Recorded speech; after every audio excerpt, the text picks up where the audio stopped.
Welcome to another episode of On the Flip Side. On the first Monday of every month, we talk about mindset. And every other Monday after that, it's all about real estate, any topic in real estate.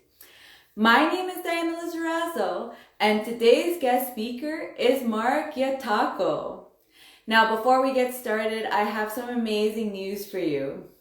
We have two things that I think that are amazing. One that's going to really help you out.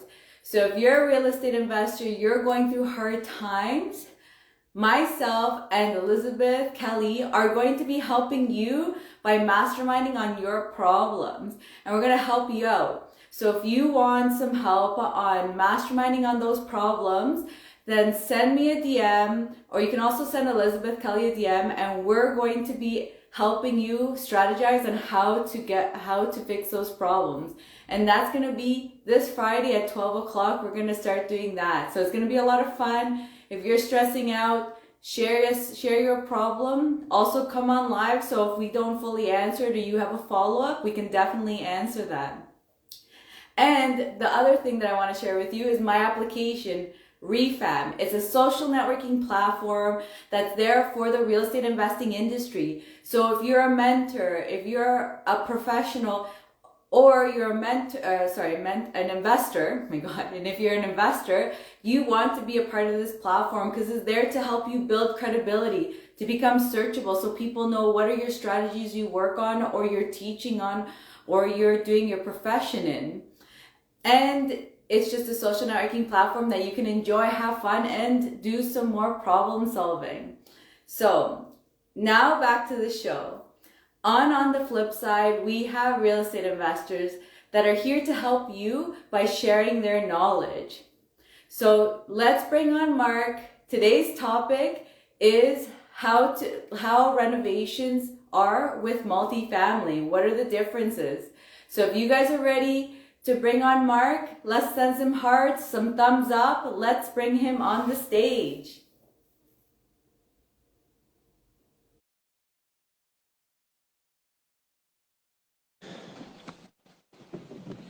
Oh, I get a screen of no one. Hey, Mark. There we go. Hey, how are you?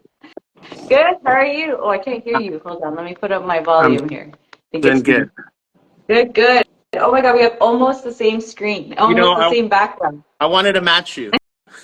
How have you been? I've been good. I can't complain. Lots of stuff going on, and it's interesting being part of the networking world here with real estate investors. It's such a great crowd, great group of people, and it's fun to be a part of. Awesome. So let's start with just telling the viewers a little bit about yourself, what it is that you do, what's your investing strategy. Let's just start with that first before we get onto our topic. So I'm Taco, and I talk about investing. So I'm Taco. I talk about investing mainly from the real estate investing construction standpoint. I'm a general contractor by trade. So I do a lot of my content around the renos because there's not enough being spoken about in the renos. So that's kind of like my main focus. As far as investing strategies, I love multifamilies like 5-unit plus.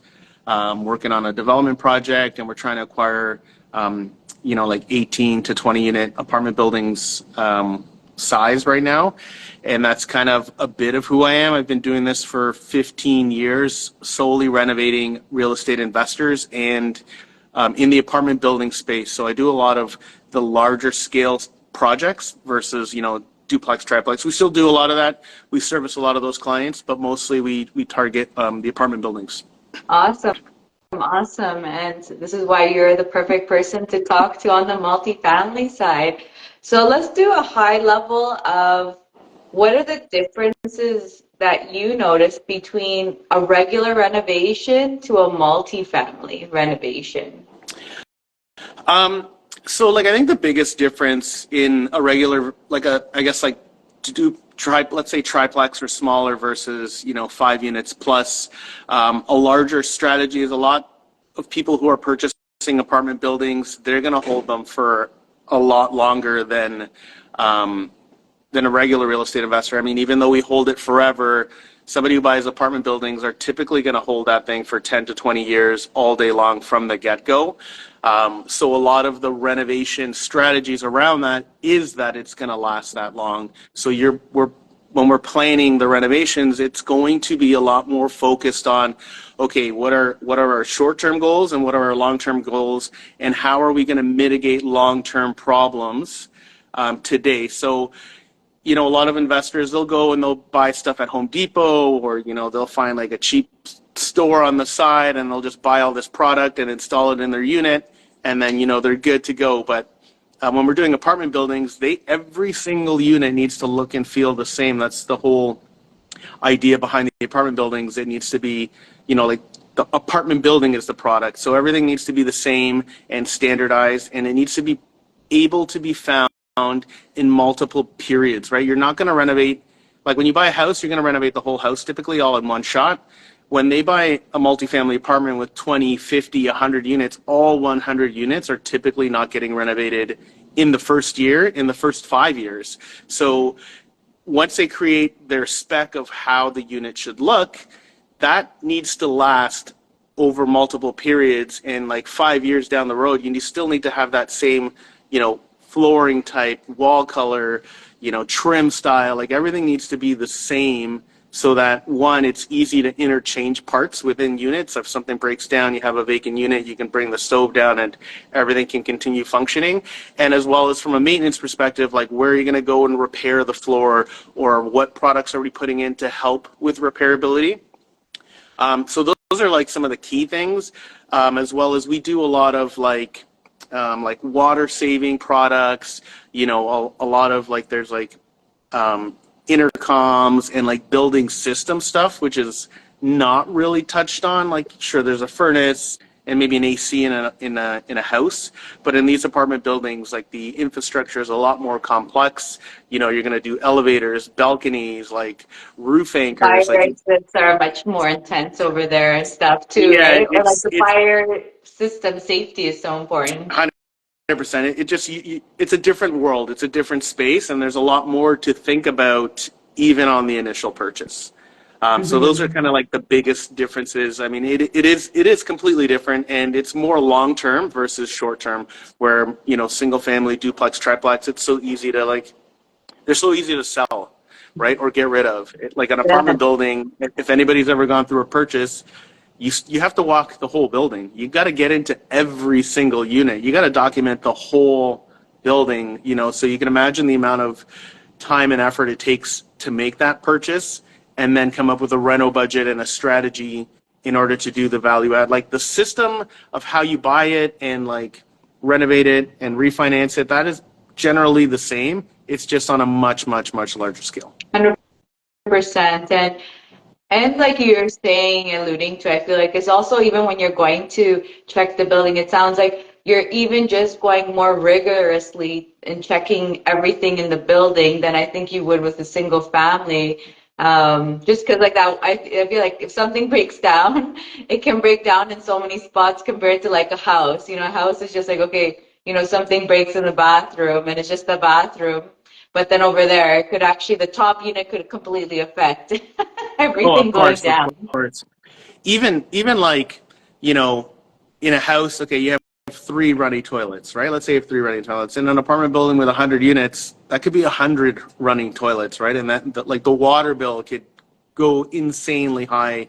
And like you said, yeah, like leaks and repairability, like if there's a leak and it happens on the 9th floor, it's going to go all the way down to the first, right? Like, so the catastrophic, um, from Can be not so much doing more.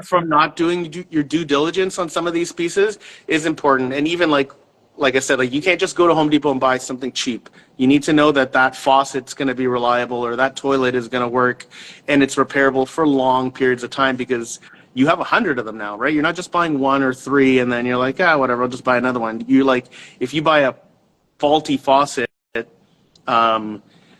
that faucet is multiplied 100 times, and if the hose bursts or it's a drippy faucet, well, now there's 100 of them, right? And then that obviously becomes a costly repair, or a costly mistake. 100%.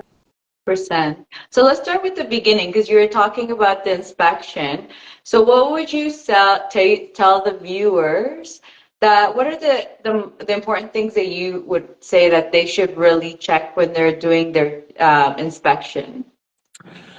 So when you're doing the inspections, I mean, no different than any building, you want to look at the building system, right? Like the exterior, the interior, upstairs. You should bring a good team with you because there's going to be stuff, especially as newer investors transition into this space, you know, elevators, right? That like how I don't know tons and tons of elevator stuff, but I have this guy. His name's Elevator Bill. He's part of our community, and he helps us out with elevator type questions because I have no idea. I'm not an elevator specialist. I know a lot about renovations, and I still don't know everything. Right? I'm not trying to say that I'm the best guy, but like you always need a good team around you.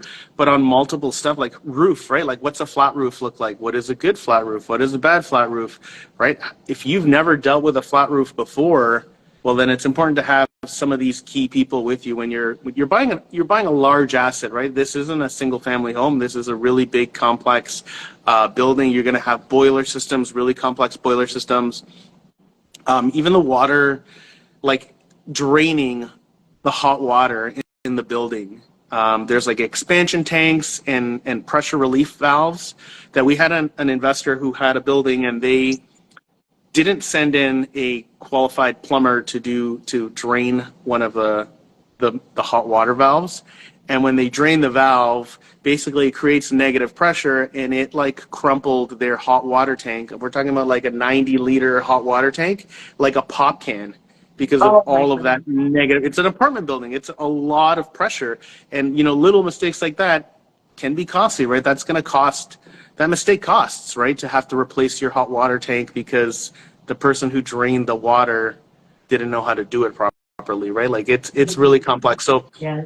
I think you need to And have a that's a good good a good point that you're team. making right now, actually, is also making sure the right kind of people are That's being there. Because like you're basically saying, like a plumber that maybe knows how to do houses is a completely different plumber than you would use for a building, it sounds like. Is that right?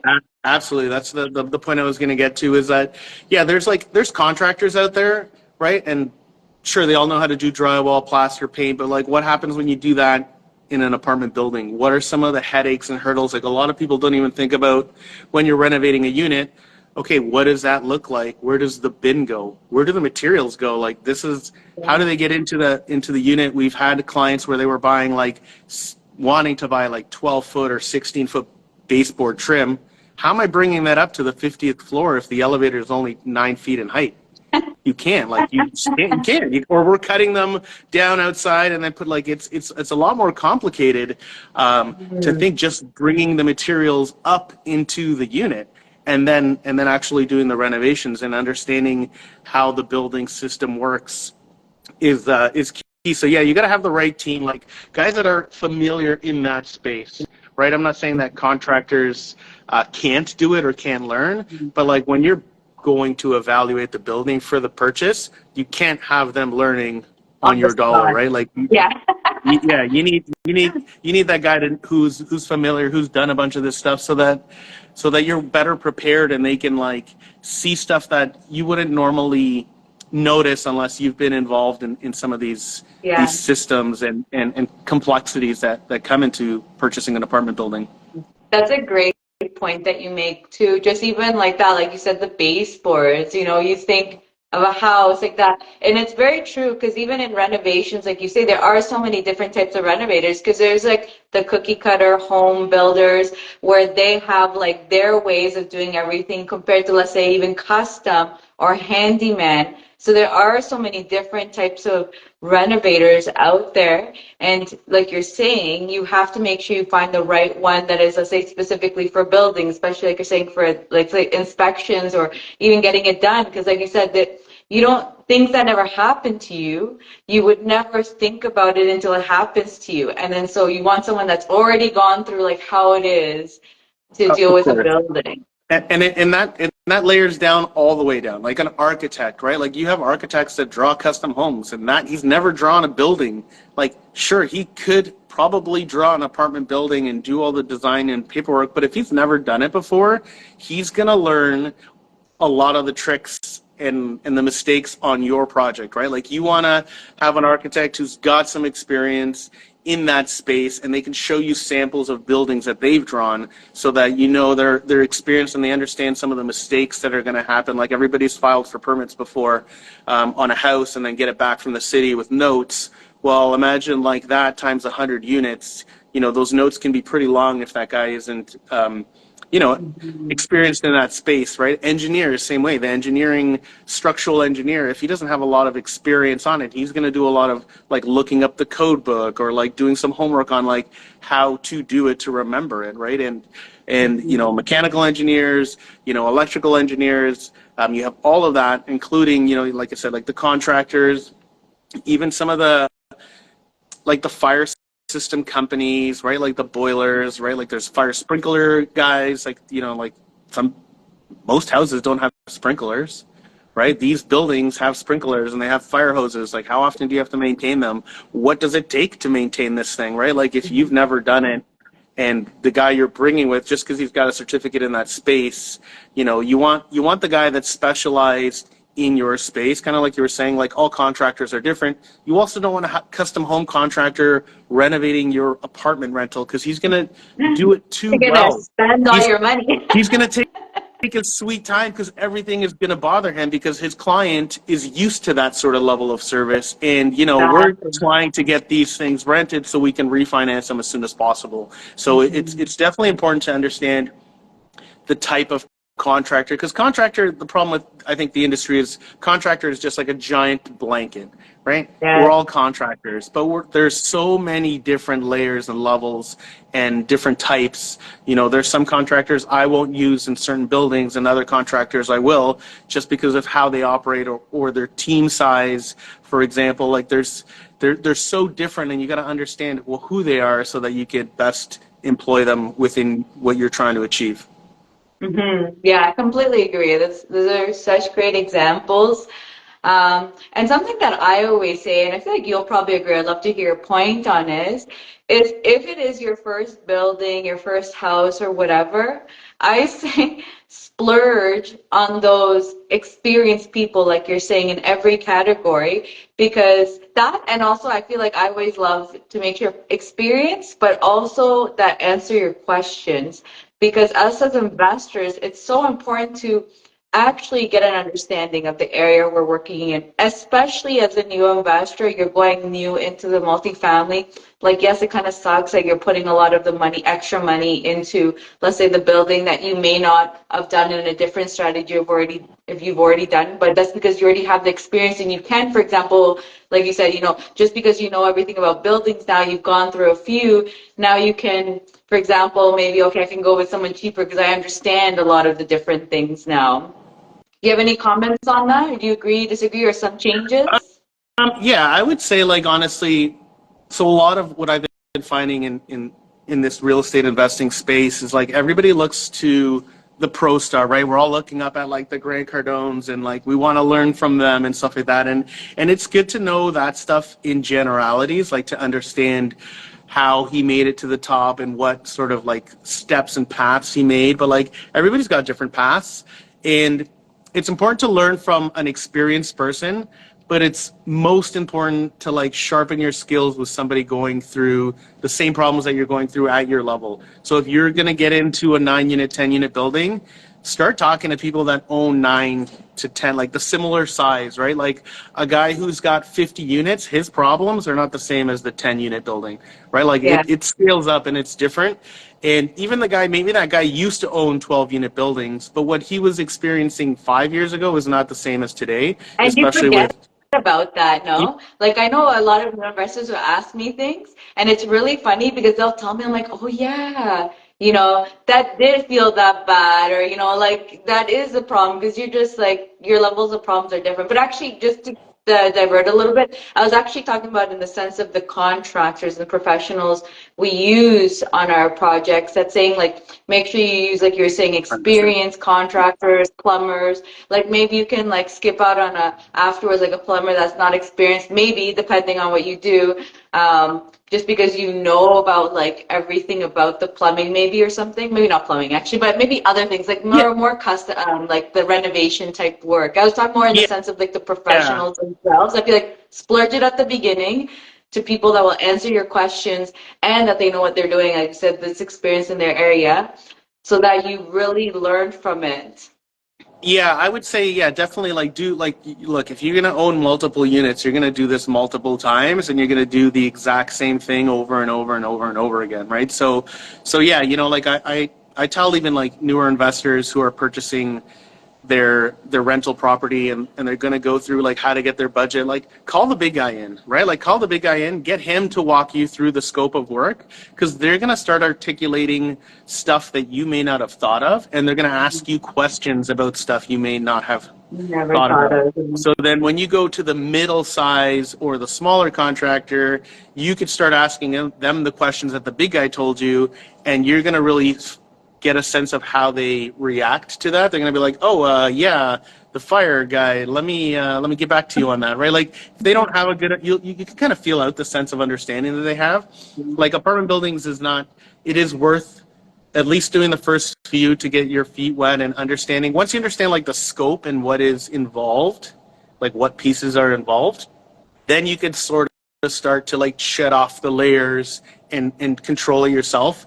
But really, at the end of the day, like these large projects, you want to be dealing with guys that can, handle the volume and be able to facilitate your need, like kitchen guys, right? Like our kitchen company does likes to do larger volume products. I don't want to do one kitchen. That's not what we're built for, right? We're built for scale versus single units. It's not our design. So companies are built the same way, right? Like some companies are built to provide custom homes, smaller, like very hand holding customer service experience, and others are designed to build volume, right? So you gotta pick your contractor with where you're at in your scale of your business, right? Regardless if it's real estate investing or not. But like, yeah, for the apartment buildings, pay the money, and then you can start deciding which pieces you could, you know, Kind of shed some of the start. savings. Yeah, absolutely. 100%, completely agree. And now that we're talking about professionals, what are the different professions that you think going into inspection, the most important ones that you should 100% have there to do the inspections for you? For the inspections, like you definitely need a home building inspector, and then same thing, like a home inspector. The one that does homes is different than the one that does buildings, right? He's going to be familiar with different stuff. You should definitely bring in your contractor. Ideally, he's going to, cover a bunch of that stuff. Architect is another good one, especially one that you use with to design a lot of these buildings. Like we use Rojas Empire of Design, and even now he's recently upgraded his scanning capabilities. So he's got this 3D scanner that he just walks around the unit, no different than you would walk around the unit, and it takes and captures all the data, all the measurements, all the points. Where before we were measuring them by hand and trying to like, did we miss that window, or like the chicken scratch? Like he captures all the data.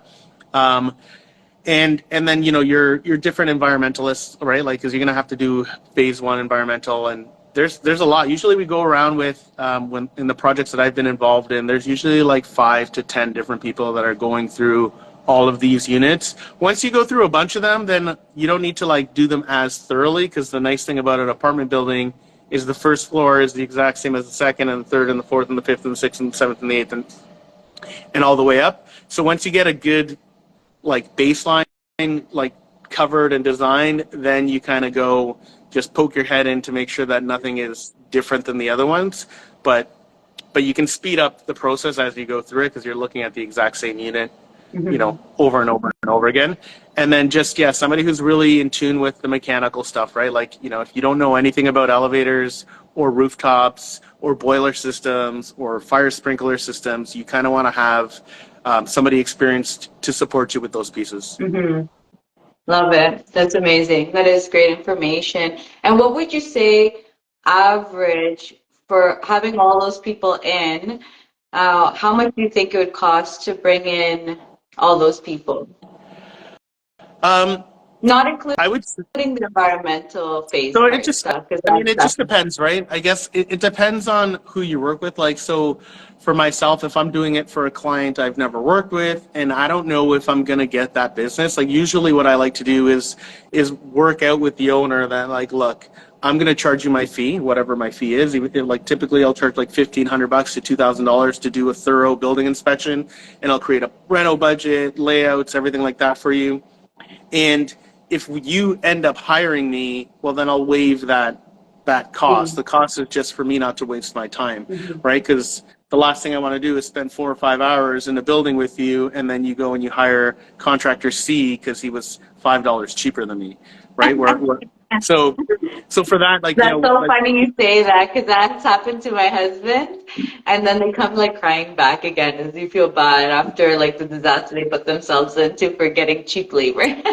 And like you said, I think in buildings it's like 10 times worse because you go cheaper and that comes with consequences, because cheaper maybe they don't have the experience. Cheaper could be they're just using cheap material. Like cheaper can mean so many different things, or yeah, that you just don't want to be testing out, especially when it's your first one, or especially if you have a contractor there that knows what they're doing. Because let's say with my husband, we love to hire cheap labor, but that's because my husband's there and he is on them, making sure they're getting everything done. And because cheap labor is cheap labor, like they're kind of they're just to be told what to do. And so you have to be on them. But if you buy cheap labor and you're having to babysit and you don't know anything of what you're doing, imagine you telling a person what to do, but you yourself don't really know what to do. You're just like, oh yeah, do the flooring. And they're just yeah, like, okay, they do the flooring. But then all of a sudden, oh, aren't there supposed to be baseboards around there? You know, like cheap labor. yes, no, no, You no, for gotta sure. say to them. And you're right. Like, I mean, I've made all of these mistakes. This is why I know these things. It's not like I showed up and I was like, okay, I was super taco and I knew everything about everything, right? Like, I've hired cheap labor, I've hired expensive labor, I've bought cheap products and I bought expensive Yeah, products. And over time, I found like my rhythm and like which ones are worth it and which ones are not. Because some stuff is cheap, but cheap at what cost, right? Like, cheap is fine, but like, what do I have to give up for cheap? And if it's a 100%. little bit of my time, or maybe you don't have a training plan set up to cover that cheap, then that cheap is really going to cost you. So as long 100%. as you have systems in place to Yeah. offset what cheap is, then you'll be okay. But if you don't, you don't want to, you don't want to learn the hard way that's right. Like, you got to have Yeah. experience. Like I said, I think the best thing is use experience in every capacity. Like, spend the money, figure out what you don't need from that, and then start taking toppings off that you don't need it, right? Maybe you didn't need extra cheese on your taco. Maybe you didn't need ground beef. You just were happy with chicken, right? Like, you could kind of You layer it didn't have on, to which go is super taco all the way.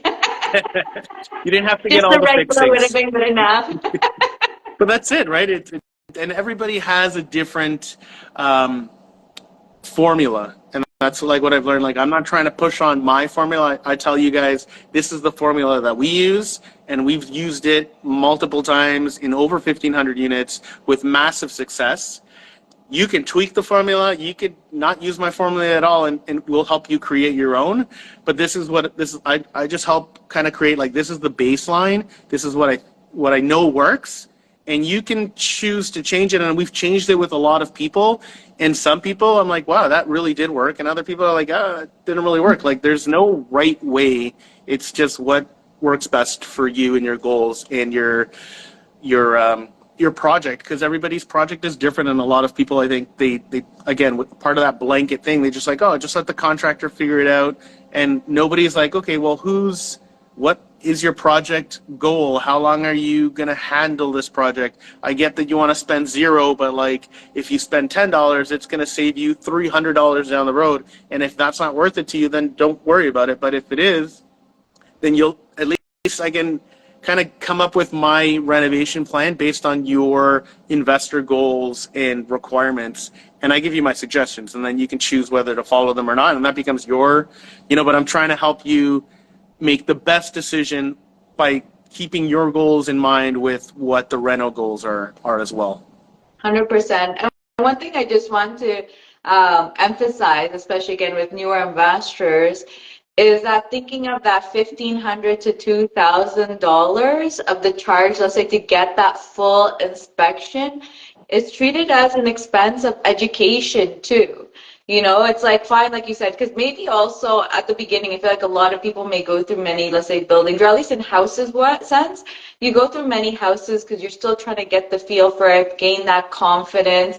But that charge is kind of nice to have there and treat it as an educational one because like that, if you find the right person, like if you hire Taco, he's going to tell you everything and you'll have a much better understanding of what it is that you even need when you're going through other buildings. So I think like that to me, I feel like the when you're dealing with those extra costs, just because you're dealing with people that are more experienced, just take those extra costs as you being charged an education fee to make sure you're doing things the right way and not like having to suffer so much just because you wanted to cheap out or I don't know. Some people just like that, or just not because you didn't have the questions asked, you don't even know that it's something you needed to take care of. No, for sure. And I say this all the time when I speak at events or like I'm hosting events is, we spend so much money, time, and education, right, to learn all of this stuff about real estate investing. And then a lot of people just give that torch over to the contractor that hasn't spent the time, hasn't spent the money, or like networked and learned this entire space, and you just give it to this person who just kind of showed up out of nowhere and he's only in it for himself. It makes it very difficult to have success, and that's why a lot of people go over budget because they're not factoring in all of these numbers. Like usually we create like an Excel budget and it's multiple pages, and you know the the number may not be a number you want to see, but I'm going to include prices for stuff that you and I didn't even include in our scope of work so that you know it's there. And then when you scratch it off later, I'll be like, hey, this is our version 1. And remember how I said we might need to spend X on asbestos removal? Well, guess what? We're here and asbestos needs to be removed. I know you took it out of your budget, but it was in my initial budget. And I try to add all of those things so at least you can think about all the pieces that you may have not originally planned for, and that number is there and it's conscious. Where I like, love that. And it just it shows you your worst case scenario, if anything. So it's like always budget for the worst, but plan for it, like hopefully plan like that the best scenario will happen, but at least you've got covered like that, what the worst case scenario. yeah, you want to budget for the best, but plan and understand that what the worst looks like. Because the last thing is like, okay, so let's say we have $1 million budget, and that's fine. But if everything goes to shit, how much higher than 1 million is that number going to possibly be? And if you don't know what that number looks like or what it could be, then it's just going to hit you and you're not going to you were never prepared for it, and it's going to be a terrible experience Yeah. versus knowing that okay, a million's the target, but if this goes wrong, then it's it's going to add another 50K here, 20K here, 30K here, but at least and then you can determine what you feel the likelihood of that problem coming to play is, but at least you understand what that number would look like. Yeah, and we can, like you said, you can plan for it. So you can say, like, these are my different scenarios. And if anything, you may be strategizing different exit strategies according to like the kind of problems that come up. So that inspection, the quote that you get from it is so important. And I like that you like break it down because it is important to know what it is for just in case, because something could make or break a deal for you. And at least if you know it's there, it also makes you think if this happens, like for example, there's a lot of people, if asbestos becomes an issue, that's a deal breaker for lots of people. And they're like, no, I don't even want to touch that building if that's if we're going to have to deal with an asbestos issue, for example. So it's also just good to know everything to be able to decide, what it is, at what level you're willing to like continue a project, or maybe it's like, okay, we got to let this go because this is just like not my area expertise and not even interested in going to that level of renovations or whatever it is. No, of course, yeah. You don't want to end up swimming in water you weren't prepared to swim in, right? Like, if you like calm beaches, then you don't want to stay in that water, right? And This stuff helps you understand that. And even like asbestos is another one that, like, people talk and asbestos is like terrifying for people, but like there's some asbestos that's not that bad. Like you don't even have to do anything with it. Some asbestos is really bad and it's going to be really complicated, right? So understanding the different types and how it's going to affect your budget is important, right? But knowing that it's asbestos, somebody could be like, oh, that might be asbestos. We got to get it tested. Versus me saying, I know that's asbestos and it's actually not that bad. All we got to do is X, Y, Z. It's probably going to be a low cost item. Don't even worry about it, right? That's the kind of confidence you want to be going into when you're trying to take on some of these larger projects. Yeah, exactly. And I just want to give Rosie a shout out. She says really good information, especially if this is for your first multifamily deal. So you're giving us great information, Mark. Thanks so much for everything you've been sharing. Now going on to anything now while we're during the renovation process, is there anything in that process that I feel like, I mean, I know the inspection or before you take ownership of the property, I feel like that is the biggest important part. But is there anything during the process of the renovations that you think that we need to be aware of? Yeah, there's a lot of cool strategies that we've learned over the years of like what the best way to avoid some of the permitting fees are. Like you can do a permit on an entire building and keep it open for about 2 years. And whenever a unit comes up, you can just renovate it because you have a blanket permit. There's other strategies where we have like, added some complicated renovations and some owners were able to evict tenants because of the level of renovations that we were doing. Unfortunately, it was just too much to keep a tenant in that environment. And like knowing and understanding some of these things are obviously helpful. Understanding how we can add more units into a building when we're doing the renovations, I mean, that's important. And what are the strategies that you do to get an extra unit out of your property, right? So like imagine you're buying a 10-unit building just to lift rents and all of a sudden you realize you can go from 10 to 12 or 10 to 13 units and that wasn't even in your plan, right? Like, so different things like that I can't just tell people off the cuff. I'd have to like go walk the property and we'll come up with like, okay, if you move this wall here or we cut open an opening here, now these two storage lockers could actually fit as a unit, and that's gravy, right? That's what everybody's dream is. So those are probably like key things. That and the other big thing that we've learned during renovations is fire separation, right? Like the amount of work that has to happen in some buildings because of fire separation, like mainly wood structured buildings, is way more significant than a building that is built on concrete forms. The fire separation, the units are already fire separated, and there's very little that has to happen in between. Have you dealt with metal beams in buildings? Would you consider that more on the side? Would you consider that more on the side of the wood or a concrete when it comes to fire safety? So fire safety. So mainly everything that's if there's wood, like wood framing between the exterior walls or between the unit walls or the ceiling and the floor, that's going to be a lot of work. There's some benefits too. You don't necessarily need to use. So there's two types of buildings. There's combustible and non-combustible. Wood frame one would typically be a combustible, and then like cinder blocks or steel framing with cement poured on it would be non-combustible.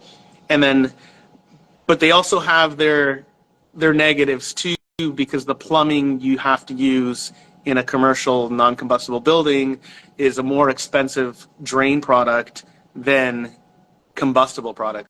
Like the black pipes, for example, you can use that in combustible buildings, but you can't use that black pipe in non-combustible buildings. So you got to move into the gray pipe, which is System 15 and FR, XFR. Technical terms, all it really means is you're going to spend way more money on one versus the other. So understanding how that affects you is important too with fire separation. That's a great point. Yeah, it's a great point because, yeah, exactly what you're saying. Depending on where you're moving can definitely impact also how expensive it can be. Yeah, and what you do too is important when you're doing some of these renovations. When you start changing too much, then you can't get grandfathered in. And you're going to have to upgrade systems unnecessarily. Like some investors won't change the kitchen layout, even though it might not be the best, but then they don't have to upgrade all of the electrical and the kitchen wiring, right? Like have to put in new breakers and new panels and stuff like that, where other investors will just kind of leave it the same and you're good. And if you change the whole layout, well, then you're going to add an extra layer of cost. But if making that change is going to help you achieve top rents, well, then it's worth the change. But knowing why you're doing it and versus just doing it unknowingly they're two different. Mm-hmm. That's actually I've been something also hearing about lately, which I think actually I would say like now I think things may be changing again, but understanding what's like you're basically saying what is the level of renovation that's worth it compared to not, and I feel like we've seen a big hit in that just because materials and labor costs have gone up so much, but now houses are not going up, and especially that, if houses are this much, they're selling for this much, but renovations have gone up. It's, there's a lot of things where now a lot of people are deciding, maybe it's not worth it to, let's say, change the flooring when it's okay, or change certain things when it's not really going to impact, it's more of spending money than it's going to impact helping you with the appraisal or like the renting of the property or something. Yeah, understanding that is important, right? Like what to renovate and when to renovate it, right? Like, sure, maybe the floor is okay and we could keep it, but maybe the renovations that we're going to do is going to make changing that floor down the road way more difficult. So Mm-hmm. if the floor only has 1 year of life left, let's say, and you're going to make a change, it might be better to know that, like, okay, hey, I know the floor could be okay, but because we're doing X, Y, and Z, we should change the floor now, or else it's going to be a lot harder and more difficult to do down the road. But also, on the flip side, is understanding like what you really need to do and what you don't really need to do, because especially in today's environment, where in Canada, where there's in Ontario, I guess I'll just keep it very specific. Like there is a really difficult housing crisis, right? Like I have somebody that we know that lives in our neighborhood. They would have people randomly show up on the first of the month with trucks to move into this unit where they answered a Kijiji ad, where somebody put up a fake ad and Oh, rented out their basement, using their basement as a lie. Like it's a family home. It's not, they're not renting it. And these people showed up who gave first and last deposit and were ready to move in to this thing that didn't exist. So the demand is so 100%. high that a lot more of the renovation requirement, where a few years ago you had to like really compete because there was so much available. Now there's so much demand. Like you could do a lot less now than in previous. Like we're constantly seeing investors shave the amount of renovations that needs, but still achieve that high rent, which has Mhm. been really interesting to see how the market's changing. But it is, if you can understand that and see that, like because we work with a lot of apartment building investors, I see how much they spent on the renovations, but I can also know how much they rented their units for. So we have like a good collection of data of like what's working and what's not working, right? Like, I have two different investors, same neighborhood. One investor spent all the money on the planet. The other guy just put lipstick on a pig, and the difference in rent was like a couple $100. So what's worth it, right? So understanding that is really crucial too. Yeah, 100%. Completely agree. And now getting to the ending, is there anything once the renovations are finishing up, is there anything at that point that the investor, for example, should be asking you or they should know about when finishing off a project? Yeah, you should definitely, like, when you're closing permits and stuff like that, you're gonna need like sign off letters on everything, not like when you're doing a regular renovation at like a home, like the inspector walks by and he sees it, they're pretty good. But most of the building inspectors, when you're doing apartment buildings, they require sign off letters from architects, engineers, anything, any of the, the hired help that you needed to get the permit, they will require sign-off letters, and that will mean a site visit. And if that inspector or that engineer or architect didn't go to the site at the right time in order to see how the mechanical was done, and now it's all closed up and finished, it's late. And then you would have to reopen walls or hopefully have enough photos to allow that, that engineer or architect to like have the confidence to sign off on that project. So making sure you're getting the sign off letters and when you need them and understanding that is super important from your contractors. And then getting copies of, I would say, like the materials, like where you got the materials. If you're not in control of the materials, like I always preach to investors to be in control of the material. One, so that the contractor can only bid on the labor, and two, you are in control of the product, because when the contractor leaves, you still own the house or you still own the building.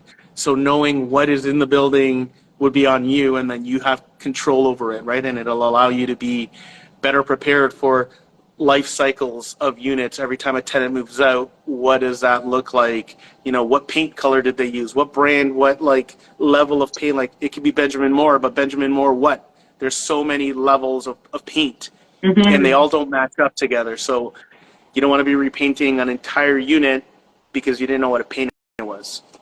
100%. I love that. That is a very good tip. It's making sure you know what all the materials are. At least like you said, like the paint, the flooring. I don't know what the other ones are. But I feel like Anything those, at least that you can paint, see. flooring. Anything that you can see, like when the unit is done and you walk into the room, if you can see it, you should know where they got it and where to go get it. Like the faucet, the countertop, the door handle, the hinges, the lighting. Like maybe you might not necessarily need all of the pieces and you could swap one for a different one, but like you should know and understand everything that you see in the unit when the contractor is complete. You should be able to know where to go get it. You don't need to know where they bought the glue for the floor, but you need to know where they got the floor. Yeah, because that is one of the annoying things. I feel like us as investors, especially that we have rental properties, which is, I mean, similar thing, right? You have multi-family buildings, is that you tenant it out, you'll have to replace something, and all of a sudden you have a square of flooring that's different because you couldn't find it anymore, or you just didn't know what it was. And that's what I mean. Like, I truly don't understand how so many investors put the control on the contractor when they've spent, some investors are spending, upwards of $10,000-$15,000 to like learn how to invest in real estate. And then they just, here, contractor, you be in charge. You're the Yeah. pro. I've It's not seen the same necessarily thing. the case. It's so funny. I've seen that problem so many times where you think, oh, I paid this money to this contractor, and it's like they expect like the contractor is going to read their mind, and like that's where like I was saying before, especially with different types of contractors, like the cookie cutter contractors that build just the developments and quickly build. Those bathrooms, for example, are very different looking than you may want in like maybe not going custom, but another type of like an in between. There's a lot of different things that different types of contractors. So if you don't tell this person like this is the kind of bathroom I want, they're going to do the one that they know of, which can be very different to what a tenant's type of even a tenant apartment would look like. Like the types of renovations you do for tenant buildings or tenant units is very different than you'll do, for example, for a flip, especially for a custom home. Or even different tenant profiles can have different types of renovations done. So investors got to be more responsible and take ownership for things because, like Taco is saying, it's on us and people can't read our minds. Okay, guys, no one can read our No, minds. for sure. And that's why I talk about it, right? On my platform, right? Like talk about investing. That's what we focus on, right? Like you're saying, yeah, like a flip, a multi-family, duplex conversion, short-term rental, mid-term rental, all of those things, the materials should be completely different, and it's going to matter, right? Like in short-term rentals, you want that like Instagram background and that really like zhuzhed up bathroom that has that sweet aura and smells, and like it needs to be a crazy experience. And on a flip, it just needs to be good that somebody's like, okay, I could live here. This is my home. And in a rental property, you want it to be durable, lasting, easy to repair, and still look decent, but it doesn't need to be, short-term rental level, right? So we talk a lot about that stuff, and it's it's been fun. And I don't think enough people are talking about the renos to the level that I'm trying to, and which is why I think I found a lot of success in this space. And I don't treat your project as a project to put money in my pocket, because I see investors as long-term partners. And if you do a reno with me, the next time you do a reno, we're going to speak less and less, but your reno is still going to get done over and over again.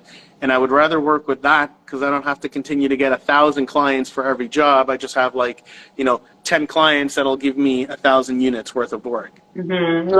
Love it. I feel like that was like your final, but I'm still gonna ask you anyways. Any final comments? Because that was like a very good ending to the show. But any final comments before we should end this?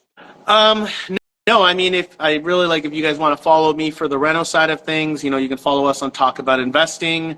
We have a great platform there. And I also have a Discord community, which is called Grow Networking on Instagram, and it's called Grow Network on Discord. And we chat about everything renos. We try to keep a lot of the focus on the renovation side of things, because everyone's teaching, everyone's doing education. I mean, a lot of it is focused around that, and it's an important piece, and I'm trying to fill the gaps that are missing, right? Like when I was at the multifamily conference, I met so many investors, and they all told me the exact same thing. Why isn't anybody talking more about the renos? So I'm trying to, as much as I can. It's a lot, and again, I don't think I'm perfect, and I don't think I'm the be all and end all. For us, it's all about being collaborative. We have other people presenting, and I'm constantly trying to bring in people you wouldn't imagine speaking at events. Like one of the guys we had was an MLI Select engineer, and him and I on our podcast, we talked about how does qualifying for the MLI Select program look like from an energy efficient standpoint. And I have Henry from Rojas Empire of Design, my architect. He's always on there, and he's talking about permits and how to apply for permits and zoning. And it's not overly talked about on these things. And I'm trying to hit those topics to kind of spread the renovation side of investing.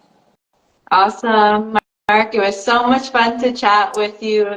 Gave great information. If you guys love what you heard from Mark, he's going to be tagged on here, so you'll definitely be able to follow him. You'll be able to DM him and just get onto all his networks. And if you love my shows, you love what you hear, and if you want to get into Refam, you can get onto mine, follow me. You can check everything out. Thank you, Mark. Yeah, Thank you, everyone. no We'll problem. see Thank you you for in the having me. next episode. Take Bye, care. everyone.